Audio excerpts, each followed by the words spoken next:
नीतीश कुमार को अब मुख्य सचिव के साथ नया डीजीपी भी चुनना पड़ेगा। नमस्कार, आप देख रहे न्यूज फॉर नेशन और मैं स्वाति पांडे आपके साथ। इससे पहले बिहार के मुख्य सचिव ब्रजेश मेहरोत्रा रिटायर होने वाले, उनका कार्यकाल कंप्लीट होने वाला है।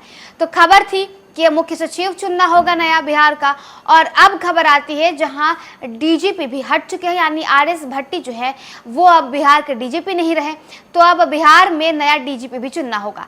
दरअसल बिहार में अधिकारी और पदाधिकारियों पर नीतीश कुमार जो है वो खासा ध्यान देते हैं ताकि बिहार में सुशासन कायम रहे, और यूं ही बिहार के मुख्यमंत्री नीतीश कुमार को सुशासन बाबू नहीं कहा जाता है। बिहार में भ्रष्टाचार और भ्रष्टाचारियों के खिलाफ लगातार एक्शन लेते रहते हैं। लगातार बिहार में आईपीएस अधिकारी, आईएएस अधिकारियों का तबादला होता रहता है ताकि वो भ्रष्टाचारी न बने।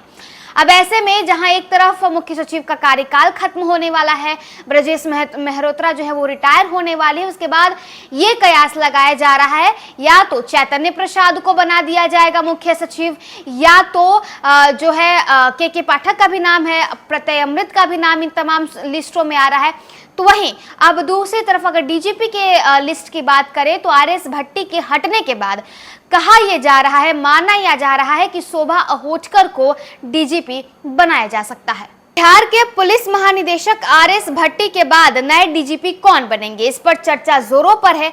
इस रेस में मुख्य रूप से 4 नाम काफी चर्चा में हैं। उन नामों में आईपीएस आलोक राज, आईपीएस शोभा अहोटकर और आईपीएस विनय कुमार शामिल हैं। बता दें कि बिहार के पुलिस महानिदेशक आरएस भट्टी लगातार केंद्र प्रतिनियुक्ति की मांग कर रहे थे और उन्हें पूर्ण रूप से केंद्रीय औद्योगिक सुरक्षा बल यानी सीआईएसएफ के महानिदेशक बना दिए गए हैं। उनके बिहार छोड़कर जाने के बाद बिहार के डीजीपी का पद रिक्त हो चुका है। वहीं दूसरी तरफ बिहार के मुख्य सचिव ब्रजेश मेहरोत्रा का कार्यकाल इसी महीने समाप्त हो रहा है। ब्रजेश मेहरोत्रा रिटायर होने वाले हैं। ऐसे में अब बिहार के पुलिस महानिदेशक और मुख्य सचिव दोनों के चयन की कवायद तेज हो गई है। इस बात पर मंथन तेज हो गई है कि अब नए पुलिस महानिदेशक और नए मुख्य सचिव कौन बनेंगे। बिहार के पुलिस महानिदेशक आरएस भट्टी अब केंद्र औद्योगिक सुरक्षा बल के महानिदेशक बनाए गए हैं। राजविंदर सिंह भट्टी के सीआईएसएफ के डीजी के रूप में नियुक्ति की अधिसूचना जारी हो गई है। अब उनके बाद कई नामों पर चर्चाएं गर्म है। उन नामों के बीच डीजीपी की रेस में अब तक आईपीएस शोभा अहोटकर और आईपीएस आलोक राज रहे हैं, लेकिन उस रेस में अब एक और नाम जुड़ गया है और वो है आईपीएस अधिकारी विनय कुमार। के पुलिस महानिदेशक आरएस भट्टी के बाद सबसे पहला नाम आईपीएस आलोक राज का है। 1989 बैच के आईपीएस हैं। फिलहाल वो विजिलेंस ब्यूरो के डीजी हैं, जो पिछली बार भी डीजीपी बनते बनते रह गए थे। हालांकि विभाग का ये मानना है कि आलोक राज ने खुद को इस रेस से दूर कर लिया है। ऐसा कहा जाता है कि पॉलिटिकल लॉबी और ब्यूरोक्रेसी लॉबी दोनों ही जगह उनके नाम पर सहमति नहीं बन रही है।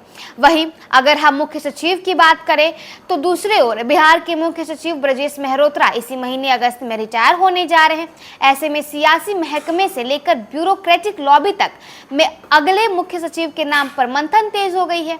मुख्य सचिव की रेस में फिलहाल केंद्र प्रतिनियुक्ति पर कोयला मंत्रालय के सचिव अमृत लाल मीणा, प्रत्यय अमृत, डॉक्टर एस सिद्धार्थ और चैतन्य प्रसाद का नाम शामिल है। फिलहाल विकास आयुक्त के पद पर पदस्थापित 1990 बैच के चैतन्य प्रसाद का नाम सबसे आगे चल रहा है। बिहार के दो बड़े, एक आईएएस अधिकारी और एक आईपीएस अधिकारी, ये दोनों ही पद खाली हो चुका है। एक डीजीपी का पद खाली हो चुका है और दूसरा मुख्य सचिव का पद खाली होने वाला है। ऐसे में नीतीश कुमार कोई रिस्क नहीं लेना चाहते हैं कि कोई ऐसा डीजीपी बन जाए या कोई ऐसा मुख्य सचिव बन जाए जिसका असर 2025 के बिहार विधानसभा चुनाव में नीतीश कुमार के ऊपर पड़े। अब ऐसे में अगर डीजीपी की रेस की बात करें तो उसमें आईपीएस अधिकारी आलोक राज का नाम सबसे आगे चल रहा है, और अगर मुख्य सचिव की बात करें तो उसमें आईएएस अधिकारी ब्रजेश मेहरोत्रा जो कि रिटायर होने वाले हैं, उनके बाद अब आईएएस चैतन्य प्रसाद का नाम सबसे आगे इन तमाम रेस में चल रहा है। अब होगा क्या, ये तो भविष्य ही तय करेगा। फिलहाल इस वीडियो में बस इतना ही। आप देखते रहिए न्यूज फॉर नेशन।